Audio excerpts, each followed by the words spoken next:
Hello students, कैसे हैं आप लोग। मैं Atul Sinha, chemistry Galaxy channel पे। आज हम लोग अगेन एक बहुत ही कंसेप्चुअल टॉपिक है, किसी सॉल्यूशन का पीएच निकालना जिसमें सभी कंपोनेंट वीक एसिड्स हो। ठीक है,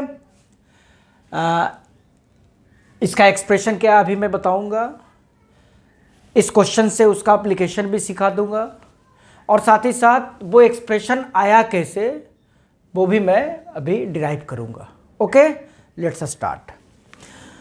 ध्यान देना कि अगर वीक एसिड्स का मिक्सचर हो या किसी सॉल्यूशन में सभी कंपोनेंट वीक एसिड्स हो तो H प्लस का जो कंसंट्रेशन होगा इस तरह के सॉल्यूशन में वो हो जाएगा KAICI I=1 से शुरू, यानी summation of product of ionization constant and concentration का स्क्वायर रूट।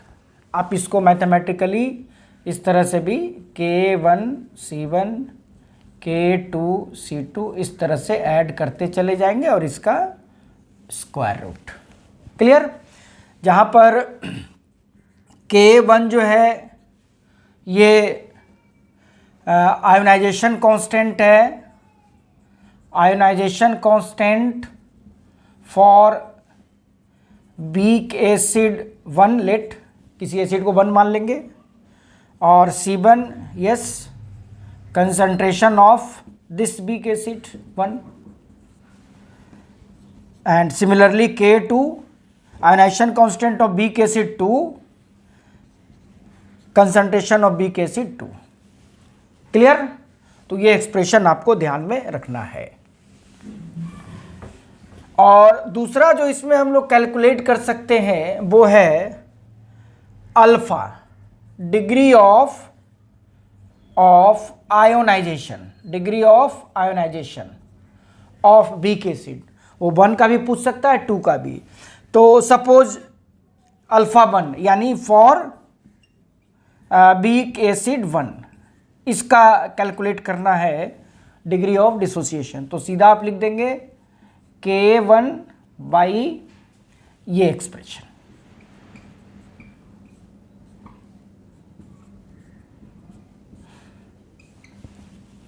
ठीक है, या इस फॉर्म में K1C1 K2C2 आप लिख दें। ठीक है, और अगर परसेंटेज अल्फा 1 निकालना हो तो alpha 1 into 100। Clear. Similarly for acid 2 alpha 2 K2 total value of this H plus. ठीक है, चलिए अब हम इस एक्सप्रेशन से इस क्वेश्चन को सोल्व करते हैं। पहले आप लोग एप्लीकेशन सीख जाइए कैसे सोल्व करना है एग्जाम में, फिर मैं इसको डिराइव करके दिखाऊंगा। अब इस क्वेश्चन पे ध्यान देते हैं। Find pH of A solution containing 0.1 molar HF and 0.1 molar acetic acid. दोनों वीक एसिड है। कैसे पता किए? तो दोनों का आयोनाइजेशन कांस्टेंट दिया हुआ है, काफी कम है, यानी वीक एसिड्स का सॉल्यूशन है। तो ठीक है, चलो यहां पर पहले हम लोग क्या निकालते हैं इस सॉल्यूशन का H प्लस। बहुत इजी है। तो देखो किसी को भी 1 और 2 मान लो, तो मान लो HF 1 है और वीक एसिड 2 है। तो देखिए K1 HF का ionization constant is 3.5 10 to the power -4, और C1 concentration of HF 0.1 plus K2 ionization constant of weak acid 2 acetic acid 1.8 into 10 to the power -5 into concentration is 0.1। चलिए इसको देखते हैं सोल्व करके। ये हो जाएगा 1 2 4 2 6 35 इंटू 10 टू द पावर -6। ये हो जाएगा 1.8 इंटू 10 टू पावर -6। चूँकि स्क्वायर रूट था इसलिए मैंने 10 टू द पावर -6 को पहले अलग कर लिया।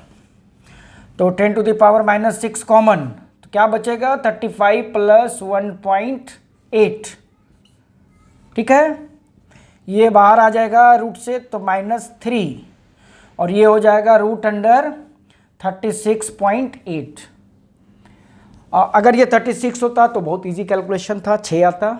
36 से थोड़ा सा ज़्यादा है तो स्टिल ये 6 ही होगा, 6 के आसपास, बहुत मार्जिनल इंक्रीज करेगा। ऐसा एग्जैक्टली इसका वैल्यू 6.06 आता है। आप रफली 6 लेके बढ़ सकते हैं।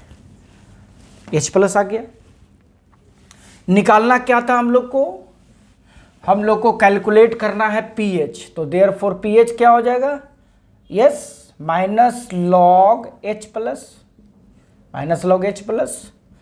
तो pH of this solution is -log H+। कितना आया?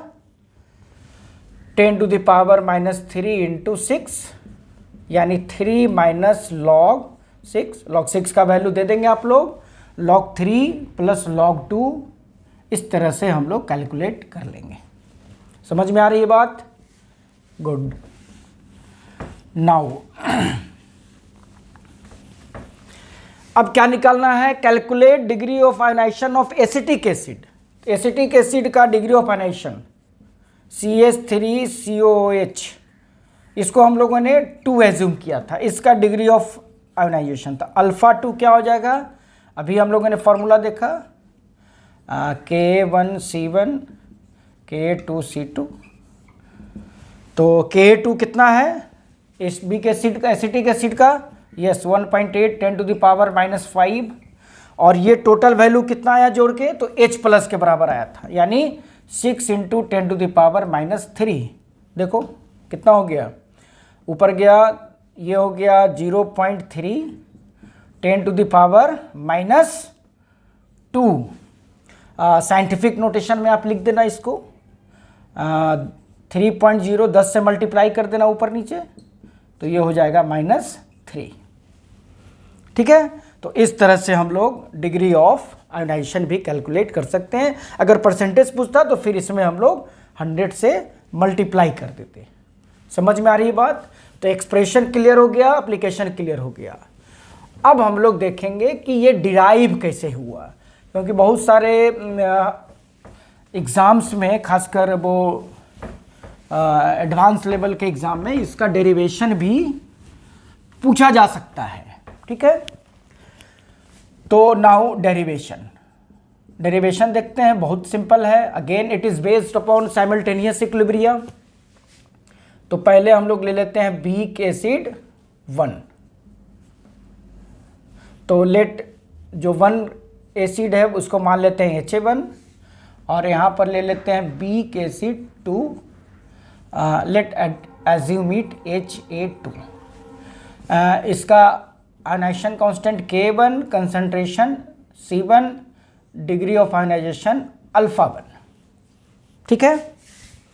और इसका मान लेते हैं K2, concentration C2, degree of ionisation α2। Weak है, निश्चित रूप से यहाँ पर इक्विलिब्रियम है। क्यों इक्विलिब्रियम है? क्योंकि बहुत ही लेस आयनाइजेशन है।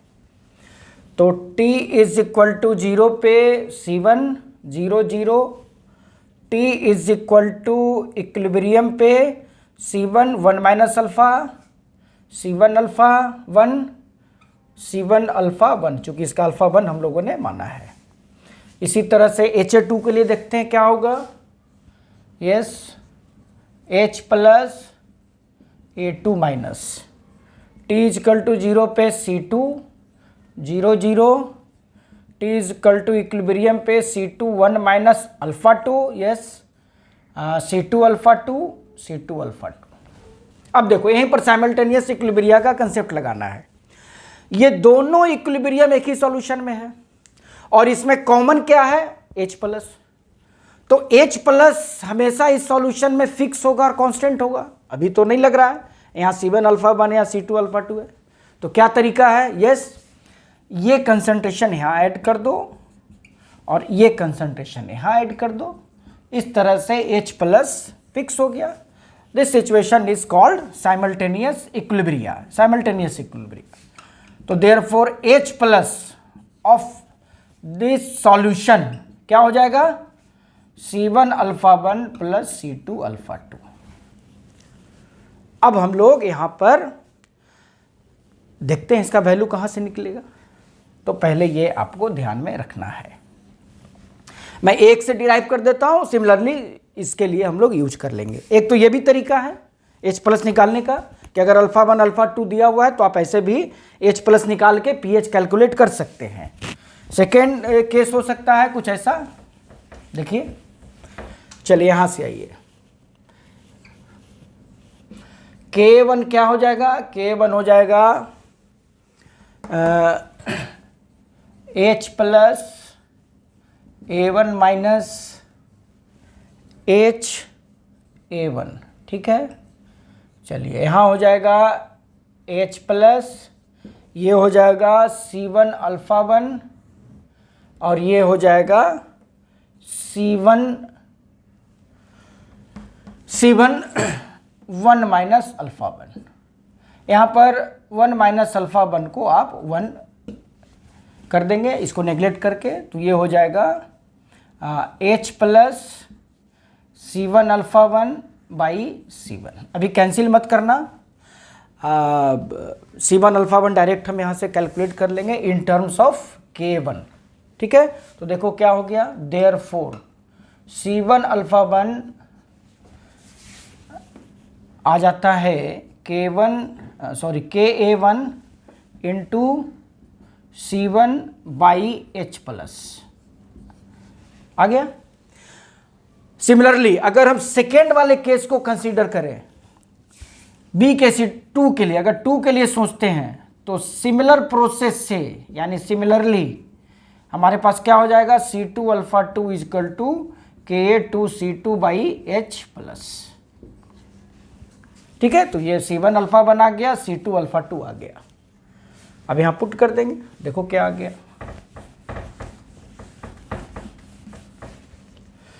Now H plus of this solution is equal to C1 alpha 1 C2 alpha 2।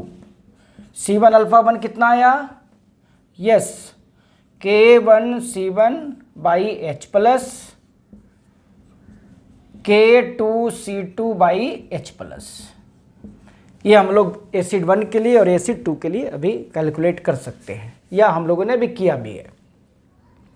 Therefore H plus यहाँ आ जाएगा, तो H प्लस का square K1 C1 plus K2 C2। Therefore H plus of this solution is K1 C1 K2 C2। तो expression इस तरह से हम लोगों ने डिराइव कर लिया। तो ये भी एक्सप्रेशन अप्लीकेबल है, जनरली डिसोसिएशन कांस्टेंट के टर्म में ही दिया रहेगा। अगर अल्फा के टर्म में है तो आप इसका भी यूज कर सकते हैं। क्लियर है? नाउ देखते हैं कि अल्फा का वैल्यू क्या होगा, degree of dissociation. Also alpha 1 क्या होगा, तो देखना अभी हम लोगों ने एक एक्सप्रेशन था इसके लिए। देखो यहाँ पे एसिड 1 के लिए, HA1 के लिए हम लोगों ने एक अभी जस्ट एक एक्सप्रेशन लिखा था KA1 का। इसका एक एक्सप्रेशन था, ये almost C1 alpha 1 C2 alpha 2 C1 alpha 1, तो K1 हो जाता है H plus into C1 alpha 1 by C1। तो देखो यहाँ से अल्फा 1 आ गया, अल्फा 1 कितना आ गया, K1 बाई H प्लस, और H प्लस कितना है, यस, ये वाला value K1 by K1 C1 K2 C2, ठीक है। तो ये आसानी से अल्फा H प्लस का एक्सप्रेशन डिराइव हो जाता है। आप इसको ध्यान में रखेंगे, स्टेप बाइज इसको मैन्युअली ऑब्जर्व करना, ठीक है।